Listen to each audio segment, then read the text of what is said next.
Hello and welcome to Quays News with Max Sayes and Megan Folham.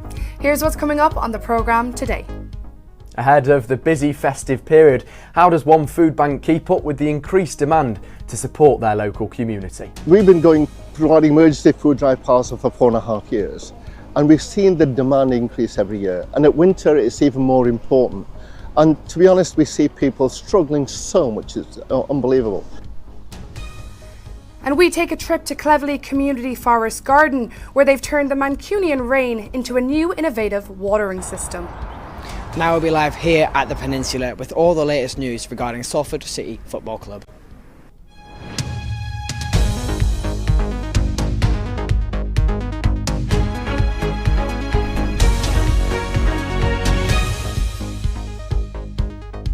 Thanks for your company, do stay with us. First today, a situation we're so familiar with, the cost of living, and as it continues to rise, families nationwide are expected to struggle with the run-up to Christmas. From increased household costs to Christmas wish lists, it can become hard to keep money aside to simply put food on the table.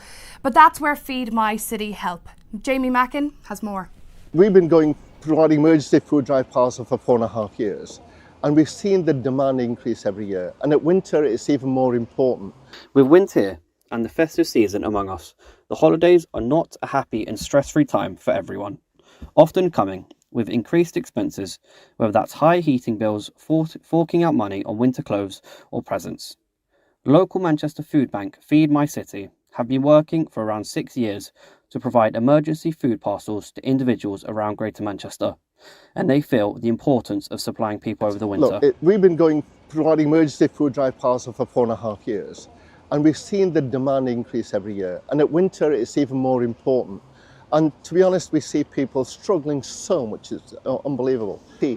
It started off initially as a mobile food van, where we cooked the food in the van, went to the most deprived areas of Manchester and served hot, nourishing food. Feeding people is at the heart of everything we do. And we believe that every human being has a right to some basic food. Volunteers are the heart of what local food banks like Feed My City do, and to provide the support for those in need. Been here about 5-6 months now. Coming in here on a Saturday, one of the main things would be assigning deliveries that we get on a weekend. Now these are with our drivers, our what we call dry bag drivers. These people are at home, and we might have someone anywhere within Greater Manchester. I will message them and say, can we get this delivered? Can we get that delivered? As well as having people come here to the store. Yeah. You do I feel a part of something. I've gone through life sometimes not always feeling that I belong. I feel I belong here. If you do feel like you're struggling with things like food or otherwise over the Christmas period, or you would like to donate or volunteer somewhere, search online for organisations in your local area to see what support is available closer to home, or to find out how you can help make someone's Christmas a more festive time. Next this afternoon, the Labour government have proposed victims of stalking will get peace of mind by being told the identity of their abusers at the earliest opportunity. The new proposal has been set out by the Minister for Safeguarding. Under the current law, victims may not know the identity of their stalker, meaning they could walk by them on the street with no idea. Yeah, let's find out more about this now. Our reporter Madison Ellis is here. Madison, what is the latest with this situation? Yes, so under the new government proposals, the Minister of Safeguarding, Jess Phillips, said that the proposed right to know guidance aims to tell the victims the identity of their abuser at the earliest opportunity. So under the current law, victims might not be told who their abuser is, leaving them potentially walking past them in the street without even knowing. So what is stalking? Let's talk more about that. Stalking is defined as 2 or more incidents causing distress. These can include receiving unwanted letters, phone calls and texts, threatening information being put on the internet, loitering around the home, and finally, the most recognised one, which is being followed. So what are the statistics of stalking in the UK? Well, the statistics are shocking. Around 1 in 5 women and 1 in 11 men aged 16 or over in the UK have been a victim of stalking at least once in their lifetime. And Madison, what more can the government do to actually help victims of stalking as well? Yeah, so firstly, the government have said that they've worked on banning the alleged abusers from contacting their victims. Additionally, offenders will also be prevented from contacting their victims from behind bars. Also, if an accused person is acquitted, the courts will still be able to apply protection orders if they still pose a risk to people. Thank you very much for joining us today, Madison. If you've been affected by the topics raised there, you can get in touch with the National Stalking Helpline. Now, Max, what's one thing you associate with Manchester? Rain, Megan. Of course. And you might think Manchester already receives its fair share of rainfall and that any additional wet weather would be hardly a blessing. However, the Cleverley Community Forest Garden have found a way to turn the Mancunian weather into their advantage with a new watering system. Millie Short has this story. In the heart of Eccles lies Cleverley Community Forest Garden, a green space where nature and well-being go hand in hand. Recently, the garden has taken a major step towards sustainability. I spoke to Simon, one of the key people behind the project, to find out more. One of the examples of things that we've managed to do is working with them to provide a new water drainage solution to take the water from the roof of the green shed over to the polytunnel where they do all of their gardening. So we set up a network of pipes running from the roof through to the polytunnel to provide them with clean water. The feedback from the team at the community garden has been fantastic, and it's been a really great opportunity to get involved with this fantastic project. Not only does this community make the most of their eco-friendly water system, but they also thrive from a range of health and well-being programmes. With initiatives like Green Growing Network, Forest School and many more, the garden is a hub of activity. I spoke to Ania and Kate to find out just how much of a difference this garden makes to the community. Okay, so we obviously provide a wide area of natural habitat for the local wildlife to have as a haven. We've also, one of the big projects we've just had is a rainwater harvesting project, and that is on the roof of our workshop over there. And there's a green roof on the top with lots of plants that can absorb some of the pollutants, and the water will be harvested through the green roof and collected in water collection areas. So we can actually use that water on our horticulture and our garden. So tell me just a bit about your role here at the Community Forest Garden. And to be honest, it's a bit like being a jack of all trades. So we do recognise that spaces like this are quite unique, particularly in this area of Greater Manchester. Looking particularly at the area of Eccles and Winton, we don't have, apart from Winton Park, we don't have a lot of parks, and there isn't a lot of green infrastructure around the residential areas. Whether they just want to come in and have a little sit down on the bench, do some reading, whether they want to come in and volunteer and take part in some of the horticulture projects. It's very, very flexible, and we always try to meet the needs of the local people.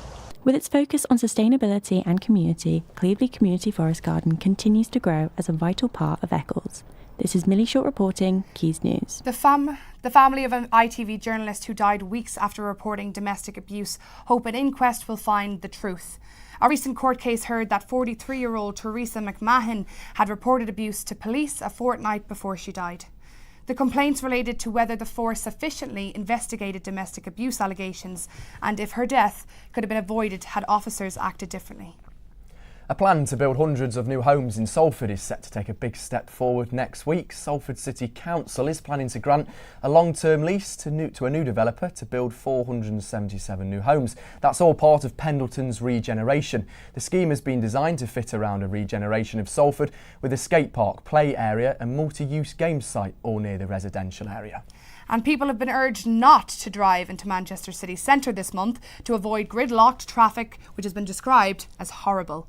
One driver said that the traffic congestion on the Mancunian Way caused a wait up to several hours on their daily commute. Sport time then, and a busy few days for our Manchester clubs. Lots happening in the FA Cup third round draw took place last night just across the road here at Old Trafford. We've sent our sports correspondent Elliot Collier to the Peninsula Stadium, home of Salford City. Afternoon, Elliot.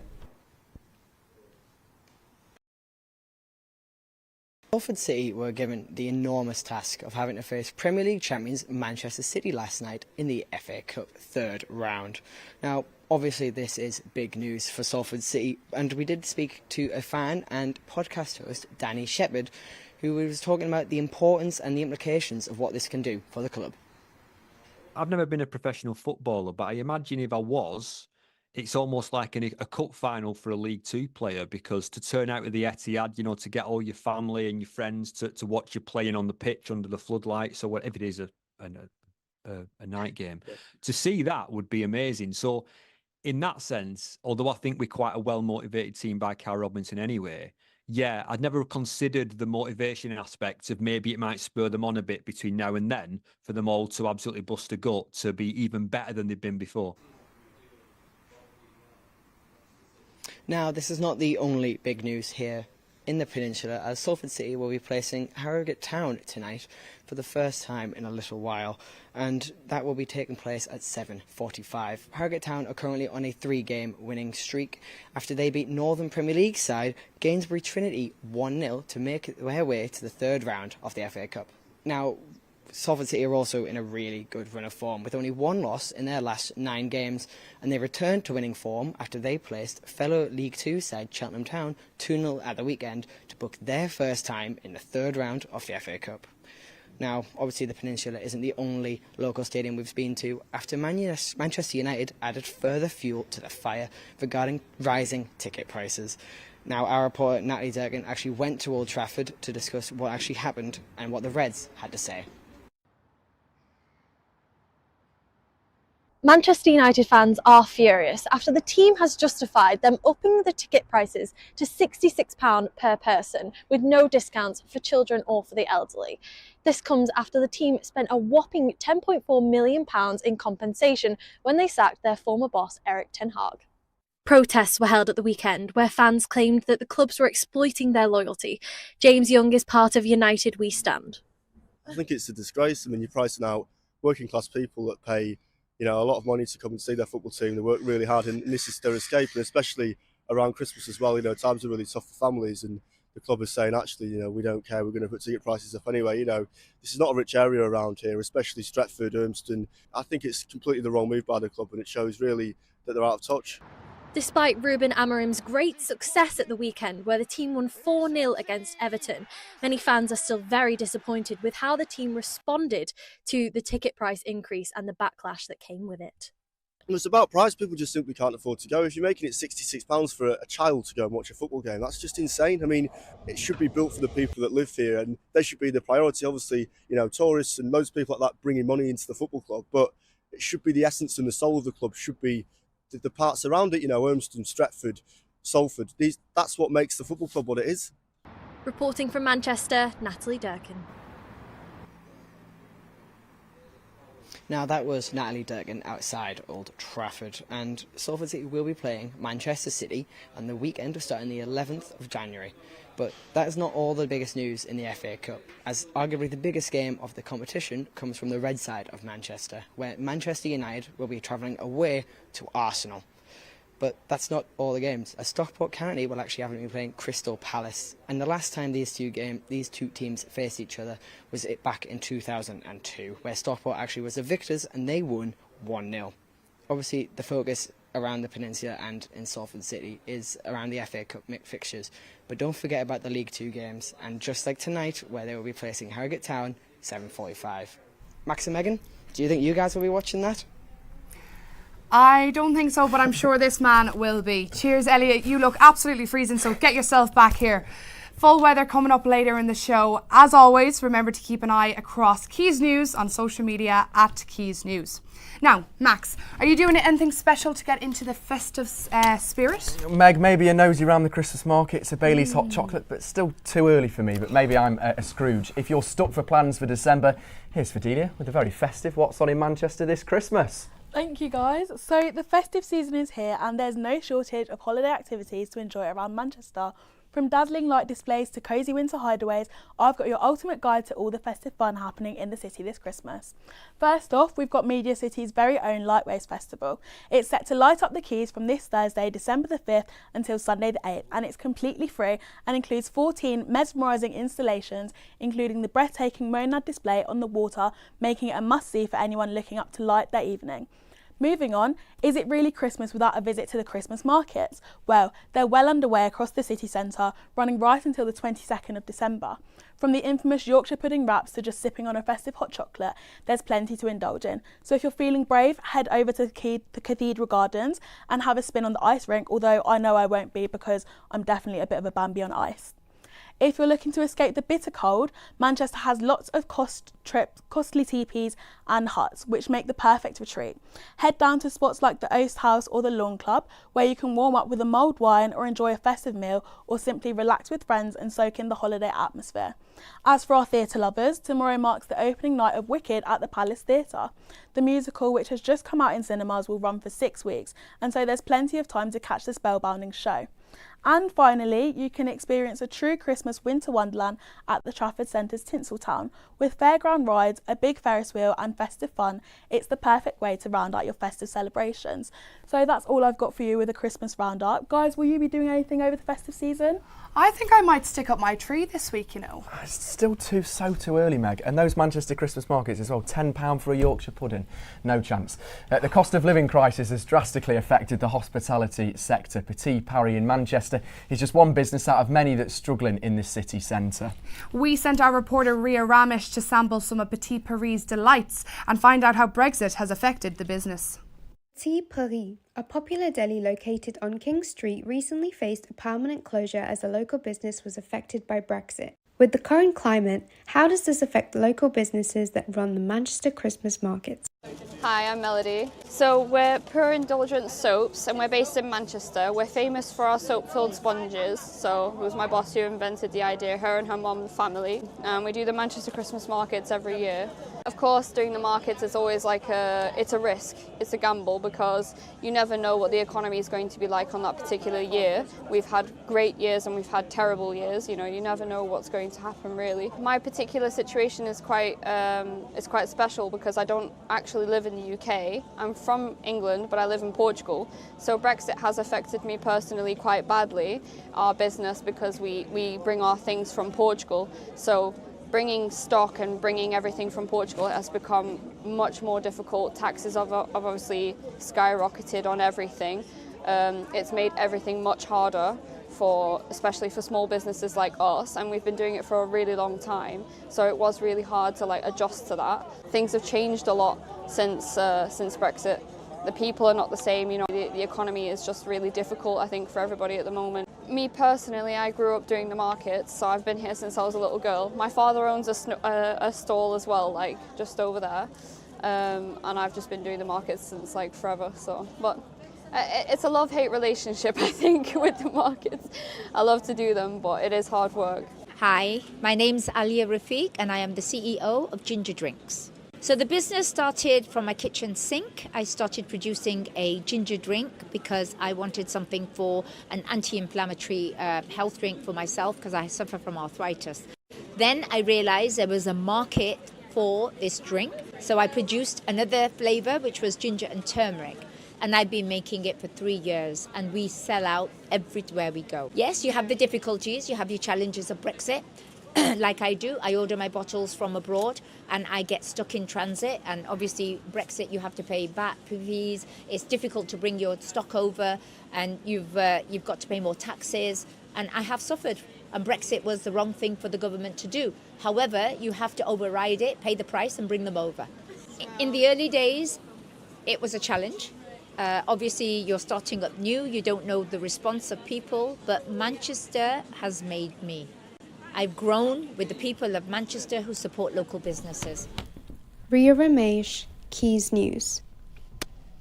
Now it is December and I'm wondering whether it's time to get my winter coat out. Here's to tell us all about whether it's brollies or sunnies for the next week. It's Bella Francis with the weather.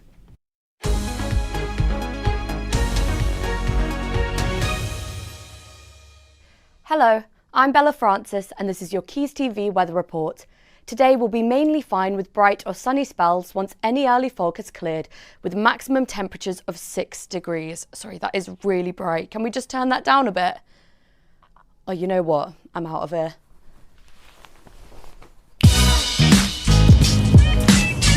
The afternoon will continue to be dry and bright with a few cloudy patches. This evening we'll see some clear spells before turning cloudy from the northwest overnight with some patchy rain. Clear spells will then redevelop before dawn. It will turn breezy this evening with rain, occasionally heavy, quickly moving southeast across the region. It will turn drier overnight with winds falling light, allowing patchy fog and frost. Tomorrow will be another dry and bright morning, and in the afternoon we'll see thickening clouds with strengthened winds towards the evening. And that was your Quays TV weather report. Make sure to bring out those big winter coats and maybe even a brolly.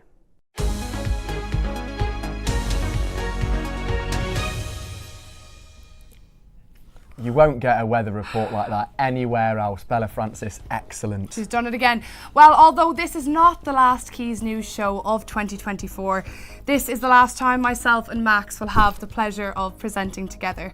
So for one last time, Max, thank you very much. Well, I guess it's been a pleasure, Megan. Have a wonderful evening. From all of us, bye-bye. Bye-bye.